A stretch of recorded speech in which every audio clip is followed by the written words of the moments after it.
This is Women Who Build Empires, a podcast celebrating women entrepreneurs and thought leaders who are turning the tables on outdated old school belief systems and building business empires that align with who they are, how they work, and how they are leaving a lasting legacy.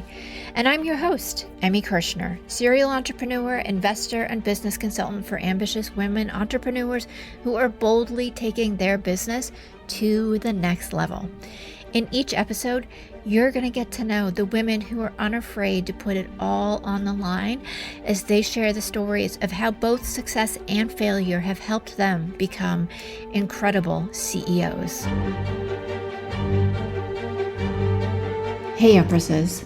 One of the common threads that I love hearing throughout all of the stories that I get to share of women entrepreneurs and visionaries is how we tend to take negative experiences, let's go with lemons, and make them into lemonade with profitable businesses. And my guest today, Catie Harris, is no different. Catie has been a nurse for over 20 years, and when she was at her most fed up, feeling not valued, exhausted, tired, burned out, and feeling like there were no other options than working at the hospital 60 to 70 hours a week, she had an aha moment when she was approached by Walmart to see what some of the other options were for her to be able to fulfill her mission as a nurse and helping people, which led her to starting NursePreneurs. So in the episode, we talk about how she built her business and not only what that journey has been like, but some of the self-limitations and fears that she's had to overcome in order to have her business grow. And if you are like Catie or many other women entrepreneurs who feel like you experience imposter syndrome, who are you to build and create this incredible business? I urge you, hop on a Rev Up Your Revenue audit call with me. Completely free, complimentary, pitch free, and we'll look at some of the places that you're stuck in your business and create a very quick but implementable roadmap so you can achieve success faster and with more profitability.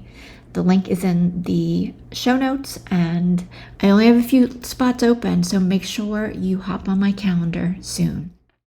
Hi, Catie. I am so excited to have you on the podcast today. I've had a number of guests over the last year who have been in different parts of the healthcare industry, and I'm really looking forward to hearing your story as having been a nurse and now helping nurses become entrepreneurs. So welcome, and just tell us a little bit about your journey. Well, thank you so much for having me today. I'm really excited to be here. Yeah, I've been a nurse for, oh my gosh, hate to date myself, but like 25 years. And I always worked neurocritical care. I worked the neuro floors and loved it. Absolutely loved everything that I did.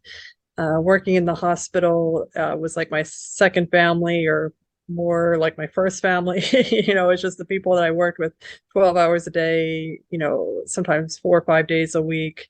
And it was wonderful, and it was busy, and it was exciting until it wasn't, because neuro has a very, very steep learning curve. There's just so much to learn, and it took me several years to learn what I needed to know. And we had residents, of course, and our residents would come in, and within 7 years I'd graduate. Well, within 7 years, I've learned a lot of stuff. And then, the problem is that I could never advance past the level of the intern, which is the bottom of the medical hierarchy, right? That when you come into the hospital, you start out as an intern. So that I could never get past that level. I would see my residents, I'd graduate, and they'd go off and become directors of this or directors or that. And I've had 4 master's degree and a PhD, and I wasn't advancing anywhere. I wasn't going anywhere, and there was really nowhere for me to go. And I even had positions that I applied for, and they're like, "Oh, well, you need to be a doctor," and I'm like, do I need to be a doctor for? I am a doctor, I'm a doctor. I have a PhD, which, yeah, so it got really, really frustrating. And I started coming into the hospital just not happy, just a kind of an angry person. And it really started to bother me. I mean, it's one thing for the first couple of years, it's exciting and it's fun, but from years like 10 to 20, it's really frustrating. So I feel like in a lot of positions, and when you're first starting out, that like some of the excitement is about all the learning you get to do and figuring out where your place is. And then when you hit that, like that certain level where you can't climb anymore, as you were saying, then that's where the grind really starts to happen. Was that true for you? Yeah, absolutely. I mean, in the beginning too, you want that support, but there was never the opportunity to kind of branch out or go anywhere. And like I said, watching the med student that I mentored for 7 years go off and get, as soon as he graduated, he ended up with a directorship. And these neurosurgeons, they make $1 million. And every position, you'll love this, every position I've ever gotten that I advanced into, especially in nursing, I took pay cuts. So when I went from nursing with a bachelor's degree to nursing with a master's degree, I took a 30% pay cut. When I went to master's degree to doctorate degree, I took another 30% pay cut. And I'm like, why is this happening to me? So. And why is that? Like, why is the structure almost backwards? That's a good question because, I mean, in the hospital, the only reason you come into the hospital is for nursing care, right? Most of the stuff can be done outpatient. So the only reason to be there is for nursing care.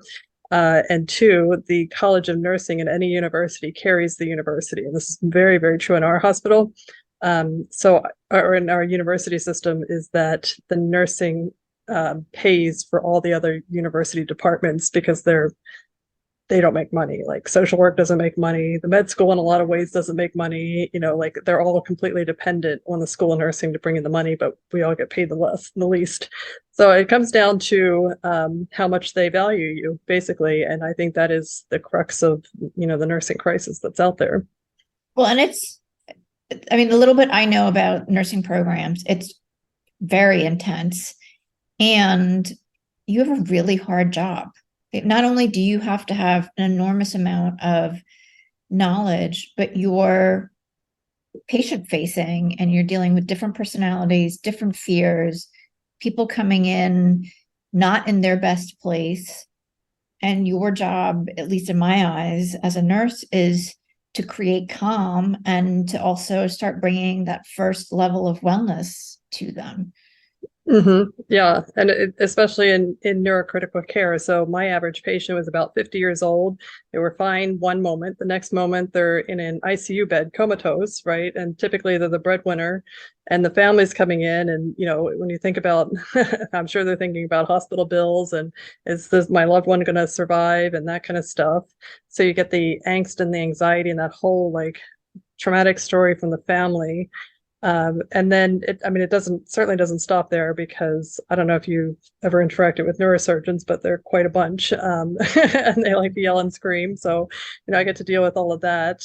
And you get it from your C-suite, and you get it from all different directions. So yeah, I mean, at some level, the pay is fine, it's okay, but to be honest, now I pay my social media manager more than a nurse makes, and she has a much nicer lifestyle. Mm-hmm.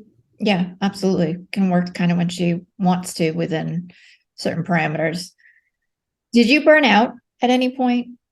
To me, it's not, and I mean, I can only speak from my experience of burnout, but burnout for me was just not being able to advance and getting so frustrated and finally giving up. So to the point where, I'm just like, oh, well, that's just how we do it here, or that's never going to change. Or, this really kind of sarcastic, apathetic attitude. That was my burnout, and the anger that came with that, and the frustration that here I was with 4 master's degree and a PhD, making a 30% of what I was making at lower levels, and not going anywhere. Right. So the burnout wasn't that I was physically exhausted or that it's just that there wasn't a place for me there, and I wanted to grow and I wanted to do things. And a lot of the nurses that come to us and to my business, that's them. They've worked on the floors for 20, 30 years. They see all the problems as frontline workers. They bring solutions to people. And typically what happens when a nurse brings solution to management, they're like, oh, can you work overtime? Not like, yeah, let's seriously talk about this, or, that problem gets dismissed, or their ideas get dismissed, or they even get taken a lot of times. And that the management will run with them.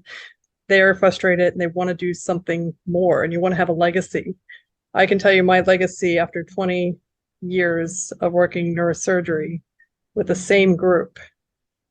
My last day, it was just like, see ya. I have zero legacy, right? If I went to the hospital, I haven't been to the hospital in 2 years. If I went there now, maybe one person would remember who I was or what I did. And there's nothing. I have nothing to show for 20 years. Wow. Yeah. Which is frustrating. Yeah. What would you like to see have happen or change or be different in hospitals so that nurses can be recognized?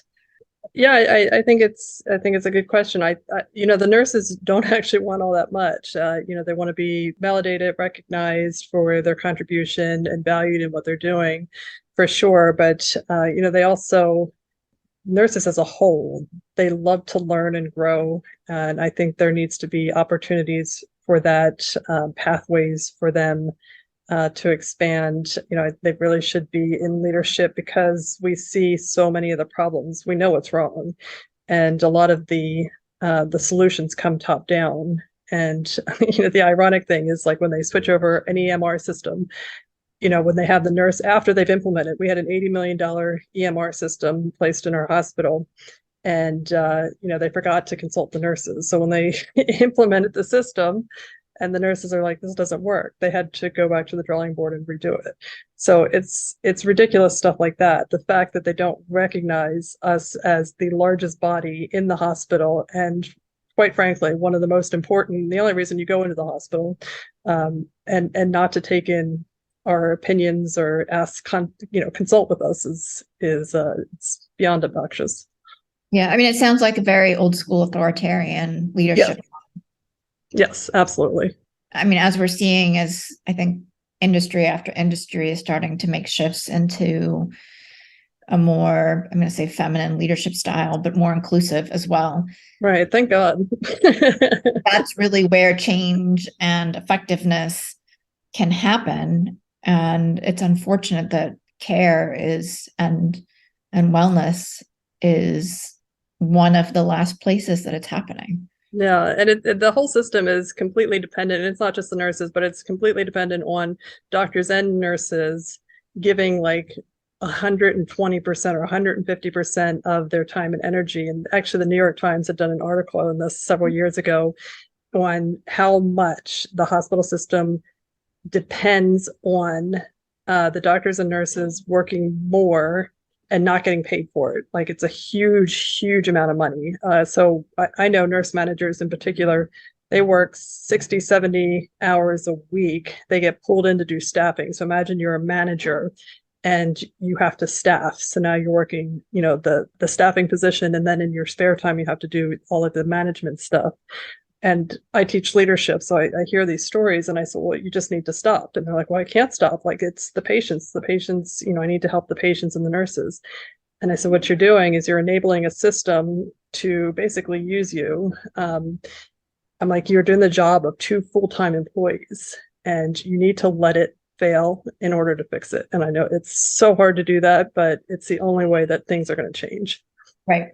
I totally agree. Just in general, whether it's raising kids, starting a business, changing industries, you have to let the pieces fall apart in order for shifts to be made. People seem to need to have that experience of kind of bottoming out. Yeah. So you spent 20 years as a nurse. You're burned out, frustrated, not progressing. What happened next? I needed something different. And I got into this huge fight with my attending, which is very, very unlike me. If anybody knows me, one, I'm very authority deferring, I'm like, whatever. So I'm non-confrontational. I do not like confrontation. I'll avoid it at all cost, which sometimes costs me a lot. But, so for me to blow up at an attending, basically F-bombing for like a few minutes and then get suspended from work and have to go to anger management classes was a big deal. And it's, something that I don't even think my family believes me that it happened, but it did. It's on my file. But it was at that moment where I'm sitting at home and I'm thinking, what's going on here? This is one, it's embarrassing. Two, I don't understand. Like, I don't even like who I am in this hospital or this situation, and I need to change. Like, clearly nothing is going to change if I stay here, if I continue on down this pathway. So I started looking for other things that I could do, and it just so happened, and this is like the universe handing me, just a present. Walmart literally called me on the phone and asked me if I knew anybody that wanted to be, to help them. They needed a senior manager for talent acquisition for their clinics down south, and they needed a nurse practitioner. And I said, I would love to do this. And they hired me. So I spent the next couple of years with Walmart working in that position. And that's when I met so many other nurses that were doing amazing things. And I'm like, this is what I want to do. I want to do amazing things like these other nurses are doing. They're working at the WHO, the UN. They're working on international committees. They're working in Africa. They're working, so many exciting things that I'm like, my bubble burst. And I'm like, there's a whole other world out there. It's not just my unit. I mean, it seems kind of obvious to say that, but I couldn't see it at the time. Well, I think that makes complete sense, right? Like when you're in the middle of the chaos, it's almost impossible to see anything outside of that because you're just in that cycle of do the work, go to sleep, do the work, go to sleep, particularly at 70-ish hours a week. So yeah, definitely. Yeah. And there was some part of me that felt the need, like I did feel bad. Like if God forbid, I only worked 40 hours a week, like I was paid for, you'd get some attitude because the residents are there 80 hours a week and more. They're not supposed to be, but they are. When I first started, they were there 100, 120 hours a week, which is really unsafe. But since then, they're supposed to only be there 80 hours a week, but they give you so much grief if you left. Oh, it's nice that you can go home at 6 o'clock. I'm like, I got off 2 hours ago. Like, I just did you a favor by staying and helping you out with that family that was biting your head off. Like, and when you're working that much, I mean, you essentially give up everything else in your life. Right. You absolutely do. It's hard to maintain relationships, have friends, have a hobby, anything else. Yeah, well, that's why the hospital, it became my world, right? Like we work hard together, then we go out and have drinks together and, have all kinds of drama together. And it was fun, but it's also kind of toxic and not healthy. Right. So you work for Walmart, you see all of these new options, you're like, kind of like, la. And at what point do you start your business? Well, I started my podcast first because I met this woman. Her name was Diana Mason, and she was absolutely amazing. She was a nurse, and she ran a television show or a radio show. And I was just blown away by this. I'm like, well, how do you start a radio show? That doesn't even make sense to me. Like it never occurred to me that I could start a radio show, and not sure I had anything to say at the time anyway, but so she walked me through it, and that was it's one of my very first podcast interviews, or what turned out to be the podcast interview. And so I started seeking people like her out and talking to them. That's how I started my podcast, was just asking them how they did this. How did they feel like they could do this? Like, who gave them permission to do this? What, why did they think it needed to be done? That kind of stuff. And as I met more and more people, I started hearing more and more problems of people trying to put their businesses together. And one of my degrees is an MBA, and I've had businesses before. And I'm like, well, I can do this. I can help you get started with your business plan. I can help you get started, launching the business and coming up with your minimal viable product and that kind of stuff. So that's where it really stemmed from. And I could also see how nurses could take their expertise of what it was and turn it into a business model, into like coaching programs, consulting programs, that kind of stuff. So that's how we started. That sounds super fun. Yeah. And how did you start bringing people or nurses into your business as clients? And what are some of the businesses that they've started as consultants as they're building their business?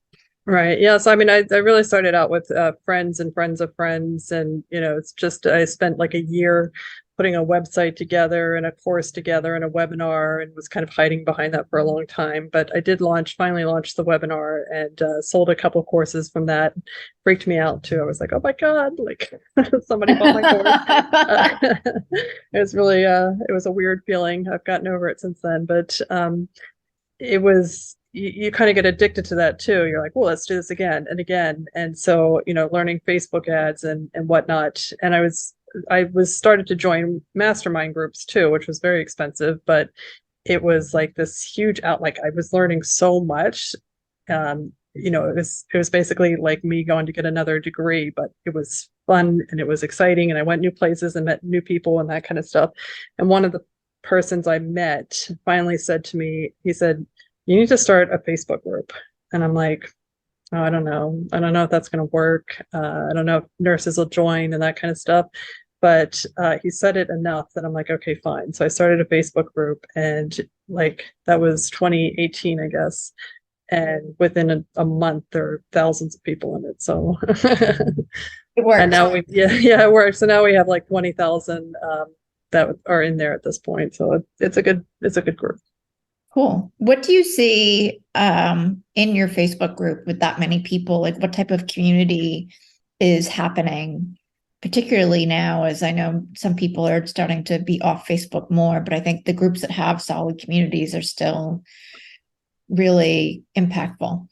Yeah, I mean, a lot of the nurses are in there, one, trying to search out if their ideas have validity, and two, finding resources for things that they're trying to do. So we do have some common business themes, such as nurses wanting to start IV hydration clinics, med spas, or concierge nursing, which is help after surgery. And so they'll ask, who has this lawyer, I need a medical director in this state, like where do I get supplies, how do I do this, that kind of stuff. And then we like to share our student stories and challenges that they're having. So that's a lot of the stuff that we do there. But yeah, you're right, like Facebook has lost, I feel like, a lot of momentum, but we do send out emails and say, hey, we're going to be live in the Facebook group, and try to keep driving them back. So Right. Yeah. Well, and as I said, I think for those communities that are active and thriving and involved, if whatever roller coaster Facebook is on is kind of outside of that group, because I think it's on a downward spiral. you never know. Mark might reinvent Facebook into something There else. you go. Everybody hops back on, but the groups are a great place to have and host communities. Yes. Be able to bring people together from all over the world. So right. That's the value add of being. And it's so much easier, because I have to tell you, like, I started out in Facebook, and then I moved over to another place, and I couldn't get people to download the app or figure out how to get on. And then I went to another place, and same problem. So 4 times I've moved the group, and I'm back on Facebook after all these years. Like, just because it's easier. Everybody's got the app on their phone, and they don't have to worry about downloading it, and this, that, and the other thing. But right. Yeah, absolutely. So what's next, like, as you're moving through this whole journey, and what are you thinking about as you move forward into the rest of this year? So for the rest of this year, we're building out our coaching programs more and more. So we've focused a lot on beginners, for the past couple of years, but now I have a sizable community of nurses that are in business, and they're asking for more stuff. Like, can you train my team? Can you do this? I'm stuck here. And they're more kind of operational issues. So, I want to bring in sort of a higher level of training for the nurses to help them as they grow. Because to me, we could just stay in the beginner space, but marketing too is such a huge area that, God, I spent so much money, wasted so much money chasing after crazy marketing techniques that just didn't work. So we do have a platform that we've invested in to do the basics that they need done, like driving ads to their sites and getting content to get people on their sites, and sharing that information with them. So that's been a huge part of what we're doing. And then the next part is like I said, teams, operations, and kind of that really higher six-figure level issues anyway. Right. Well, and every business owner has challenges. So being able to support people at all levels is, I think, really helpful. Particularly, I would think you have a relationship with some of the business owners who are now growing and scaling and experiencing, different problems. Yeah. I'm curious too, like, what for nurses or entrepreneurs in general, like, what are some of the marketing strategies that you feel the most comfortable with as far as it works? Because I too have done all sorts of different things over the years. Some have worked better than others. There's certain things that I don't recommend to my clients, regardless of how enthusiastic they are, because the conversion ratio is so low, and Right. there's so much time and effort put into that. Yeah, no, and most of the businesses that we do marketing for are local businesses. So, just to preface that aspect of it, but, basically, we build their websites for them, and we build them so that everything is integrated in that, the contact page, the text messaging, the lead magnets, everything goes into one unified inbox that they have as an app on their phone. And then it sends out SMSs and emails, but they're not going to get any traffic to their website unless they drive traffic to their website. So we encourage them to, one, network, which nobody wants to hear, but go out and hit the pavement, hand out your flyers, to go to community meetings and do all that legwork, which is really powerful in the beginning. And then to beef up their SEO, which is a long game, as you know. Right. Just building out the content, the videos, the social media.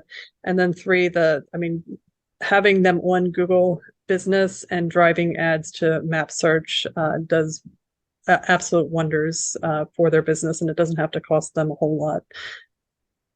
Right. Which are, all strategies that I love, particularly for local businesses. Do most of your nurses have physical locations, or where do they tend to land? Some of them are mobile, but honestly, the local businesses are easier for a variety of reasons. Especially for med spa and IV hydration, just for like product delivery and that kind of stuff. And even for, Google Business is a pain in the butt to verify mobile businesses as well. It's been a huge headache. But yeah, that's generally those are the types of businesses that we work with. Okay, cool. And you have a profitable idea blueprint for nurses who are just getting started, correct? Yes. So yeah. So for us, it's a guide, a step guide of, what you're going to go through, because it is a bit of a roller coaster. And I remember when I first started out, like, I remember one of the first things I did was Facebook ads, which is really dumb because I didn't even have like a lead magnet or an email capture system or any of that stuff. Like, so, here's what you need to focus on first. You need to focus on having an audience, right? Like, and listening to their problems and figuring out what the problem is. And, the big part of getting started in the business is understanding the audience and the problem, because if you don't nail that, your marketing is going to be ridiculously expensive trying to figure it out, or hard, or very time consuming. And then and part of that is building out, like I said, your minimal viable product, and then stepwise what you need to do, building out your brand and your website, and how you want to be perceived, which is a big part of it, and then driving traffic so to get you. So that's when you want to start investing in either you learning how to do Facebook ads or Google ads, or hiring somebody, which is what I would recommend to my former self. Yes. Yeah. So yeah, I wanted to do everything myself. And then I'm like, you know what? I hate Facebook ads. I just don't want to do this. Well, they're complicated. Yeah, they are. And I've spent thousands of dollars trying to learn how to do it. And I still don't know how to do it. And, whatever. And we have the link for the profitable idea blueprint. So if you are a nurse, or I think even looking to start just your business in general, it would probably be beneficial. Absolutely. What has been your biggest learning experience in your entrepreneurial journey? The biggest learning experience has been that, like I always tell my nurses, because was true for me, that 99% of my business problems were personal problems. And every obstacle that I came up into the business had some root in some hang up or like personal obstacle that I had to attend to and fix before I could move forward. It was really irritating. Even the Facebook group. Yeah. Even the Facebook group was, one of the reasons I didn't want to start the Facebook group was because when I was in 7th grade, I had a party and nobody showed up, right? And it was traumatizing. And my biggest fear is that if I put a Facebook group together, nobody will come. And then I'm a big loser, right? Like, so, and those fears were so real and they paralyzed me. And that could have not have, the business might not have taken off if I didn't start the Facebook group. Right. So you had this really perfect timing to start a Facebook group and this natural bucket for so many people to land, right, and be in community. Exactly. Yeah. So what are some of the successes that you've been like, yes, I can't believe we just did that? Well, so yeah, I just concierge nursing is one of my favorite businesses, and I just had a phone call yesterday with one of our nurses who is out in Vegas, and she's doing concierge nursing in a very, very, very wealthy neighborhood, and she is killing it. So I'm super excited, to be a part of that, and she credits us with a lot of what she's accomplished. And granted, like every business owner, we give them what they need, but they're the ones that do all the work. So all of her success is hers, but we're really excited to be a part of it. Yeah, it is really cool to see that type of transformation. Yeah, absolutely. Yeah. And for a nurse or somebody who knows a nurse who's exhausted and frustrated like you were, what advice or recommendations do you have for them? I would recommend to pop your own bubble and look at the other things that are out there. I mean, there's nurses in NASCAR, there's nurses that work at Disney, there's nurses that work at NASA. They're all over the place. There's nothing that you can't pair with nursing. You don't have to stay in the hospital. My suggestion is to let it implode and, be on the outside, ready to help people stay healthy, be healthy. And even the concierge nurses can take care of patients at home. So. Right. Cool. Well, thank you, Catie. This has been so much fun. And I learned a ton, having been on the outside of kind of the medical healthcare industry. I really appreciate your time. Yeah. Thank you so much for having me. And where can everybody find you? NursePreneurs.com. Okay. Perfect. Thank you. It's my hope that you find at least one nugget of value in each episode of Women Who Build Empires. And if that's true, please follow and share Women Who Build Empires with your friends and leave a review on Apple Podcast. Your support is what will help this podcast be found by more women just like you.